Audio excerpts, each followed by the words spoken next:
Os primeiros anos da República foram marcados por um processo ditatorial militar denominado de República da Espada, de 1889 a 1894, principalmente por ter sido feita por militares. De novembro de 1889 a fevereiro de 1891, Marechal Deodoro da Fonseca governou o Brasil provisoriamente. Esse período foi marcado pelas escolhas dos símbolos da República, como a bandeira e o brasão. O governo de Marechal era um governo polêmico. Enquanto ao mesmo tempo instituía medidas populares, como a abolição do poder moderador e o mandato vitalício dos senadores, também gerou uma enorme crise econômica graças aos múltiplos empréstimos liberados pelo governo, que acabaram exigindo muita impressão de papel moeda, disparando a inflação. Tal política ficou conhecida como encilhamento.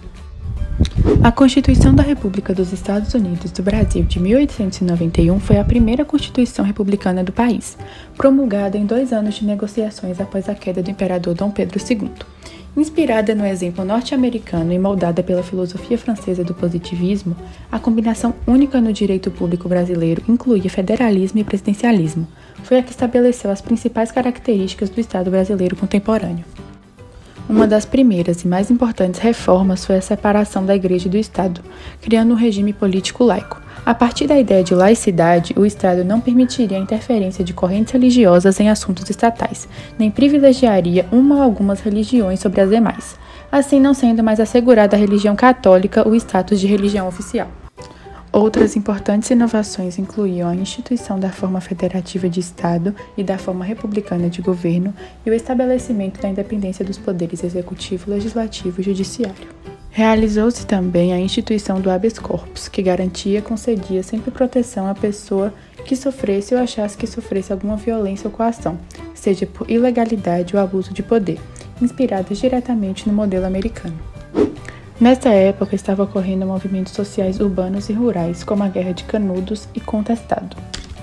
Esses movimentos foram considerados crimes. Eles se opuseram à modernização capitalista apoiada pelo Estado favorável a grupos estrangeiros, consequentemente foram reprimidos por policiais e militares.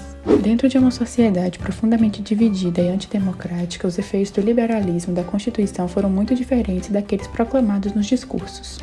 Assim, a República teve de retomar a esperança do Brasil moderno. A modernização significaria romper com algumas tradições.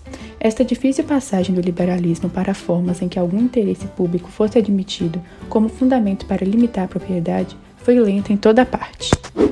Uma reforma no sistema de direito público foi extremamente complexa. Ela deveria gerar o Estado regulador em contraste com o Estado polícia. Significava mudar acentuadamente a relação entre público e privado também.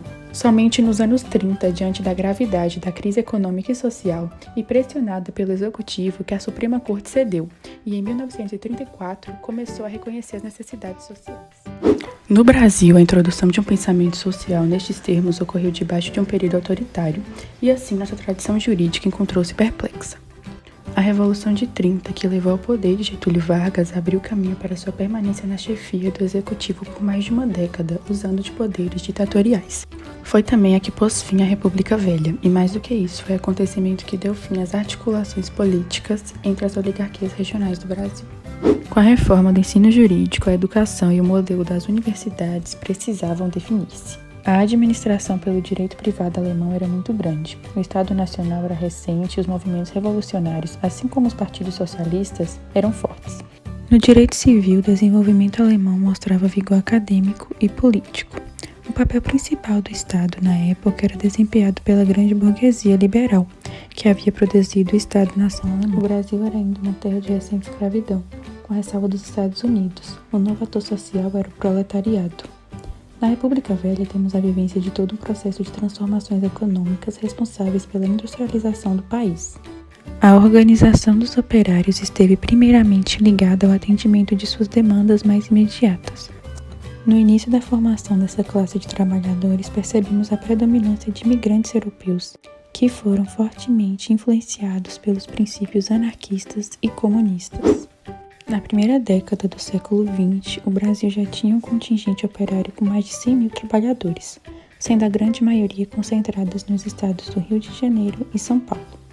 Foi nesse contexto que as reivindicações por melhores salários, jornada de trabalho reduzida e assistência social conviveram com perspectivas políticas mais incisivas, que lutavam contra a manutenção da propriedade privada e do chamado Estado burguês. O Supremo Tribunal Federal, criado por decreto do governo provisório, passou a ter o controle da constitucionalidade das leis.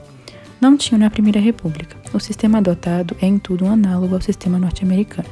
Foi dada autonomia para nomear seus funcionários, mas suas decisões não teriam poder vinculante do tribunal estadunidense.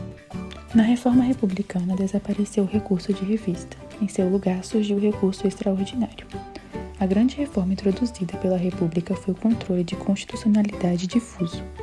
A partir de 1891, todos os juízes poderiam deixar de aplicar uma lei qualquer por considerá-la contrária à Constituição.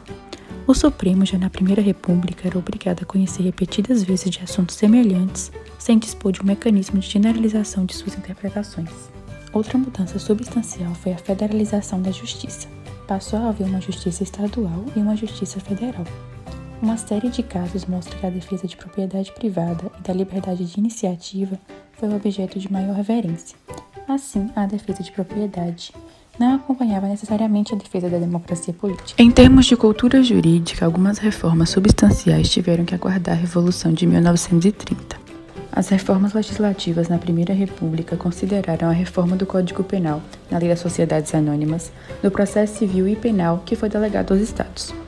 O direito penal também passou por algumas transformações importantes. Passou a ser quase que exclusivamente a privação de liberdade, incluindo-se a prisão com trabalhos para vadios e capoeiras e prisão disciplinar para menores. Sem um tratamento global e sistemático, vinha surgindo a legislação social. Em dezembro de 1889, Teodoro recebeu um projeto para pôr fim ao serviço por empreitada e limitar a jornada de trabalho diária, com repouso semanal obrigatório e férias anuais de 15 dias. É transparente na história do Brasil que ocorreram grandes reformas e revoluções. Dentro desse ponto, as reformas da era Vargas iniciou-se com resultado de muita insatisfação, com o sistema eleitoral, com o predomínio das oligarquias cafeeiras, com nossa posição no mercado internacional, fez por necessária a manifestação do Partido Comunista, que fora criada em 1922. Deu-se aqui também a discussão entre liberais, socialistas e corporativistas. Nas reformas da era Vargas trouxeram várias mudanças em meio ao direito público e privado, Código Civil, Código Penal, Código Tributário e Economia, visando pela primeira vez um contexto social, com toda a legislação aprovada foi tida como excepcional, de modo que continuava em vigor os princípios gerais individualistas. Embora destacando-se no campo da política, algumas transformações ocorridas na primeira metade do século XX tiveram impacto no direito geral.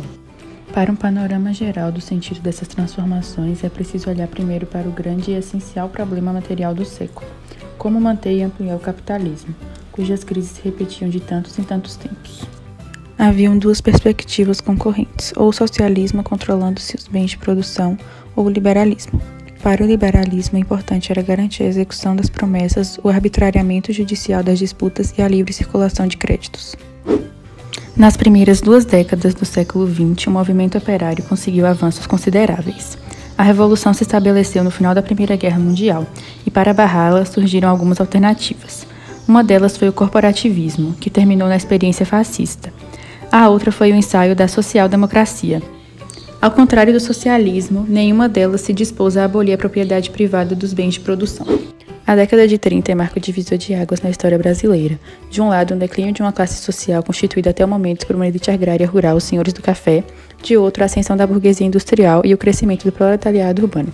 O período de 1930 a 1937 foi de incertezas para a população brasileira e de instabilidade social e política, no que diz respeito à legitimação do novo regime implantado no país. A Constituição de 1934, com um modelo corporativo cuja representação se dividia em Câmara dos Deputados, metade dos membros era eleita por meio de sufrágio universal, quando passou a se incluir a mulher, e metade da representação profissional com notoriedade e ingresso nas carreiras de administração pública através de concursos públicos. A democratização ao acesso da classe média e baixa a funções escolarizadas na administração pública. No judiciário criou-se uma Corte Suprema, com 11 ministros nomeados. A Justiça Federal foi mantida e os juízes federais continuaram sendo nomeados. Criou-se uma justiça eleitoral. O julgamento dos pleitos e das diplomações deixava de ser feito pelos próprios interessados, ou seja, os deputados, e passava à mão de uma justiça especializada, com perspectivas de tornar-se independente. A Justiça do Trabalho foi instituída, não como um poder autônomo, mas como um órgão administrativo. Tribunais do Trabalho e comissões de conciliação foram previstos no artigo 122, dentro do título da Ordem Econômica e Social. Só em 1946 a Justiça do Trabalho seria incorporada ao Poder Judiciário, com todas as garantias respectivas. É a Constituição de 1934 que contempla pela primeira vez diversos direitos sociais sob a forma de diretrizes políticas. Em 1937, próximo ao fim de seu mandato, Getúlio Vargas concretizou um golpe de Estado e permaneceu no poder. A sua justificativa foi que somente ele no poder poderia salvar o Brasil de ameaças internas e externas, principalmente dos comunistas e socialistas. Isso tudo ocorreu após uma intentona comunista, que foi uma tentativa de golpe ao Plano Cohen, que supostamente foi orquestrado pelo próprio governo ou seus aliados, para que assim o governo tivesse mais de uma desculpa para realizar o golpe e manter Getúlio Vargas no poder. Com essas duas tentativas de golpe comunista citadas pelo governo, Vargas revoga a Constituição de 1934, que durou apenas 3 anos. Dissolve o Congresso e impõe a Constituição de 1937, que instaura a Carta Constitucional do Estado e dá ao novo presidente uma autonomia para permanecer no poder, com poderes considerados ilimitados. Getúlio Vargas governou exclusivamente por decretos e leis, com domínio de repreensão e antidemocracia. A Constituição de 1937 ficou conhecida como uma Constituição polaca e fascista, por possuir semelhança com o modelo polonês da época. A Carta do Estado Novo e a nova Constituição foram ambas oficializadas e impostas ao povo em 10 de novembro de 1937, sem qualquer aviso ou consulta breve. Dado seu caráter centralizador e antifederal, o Poder Legislativo traz de volta o Parlamento, fazendo desaparecer a Justiça Federal, que só voltará a existir em 1970, oferecendo trocas na política e a chegada da Constituição de 1988, também conhecida como a Constituição Cidadã, gerada a favor do fim do autoritarismo dos militares e que se encontra em vigor até os dias atuais.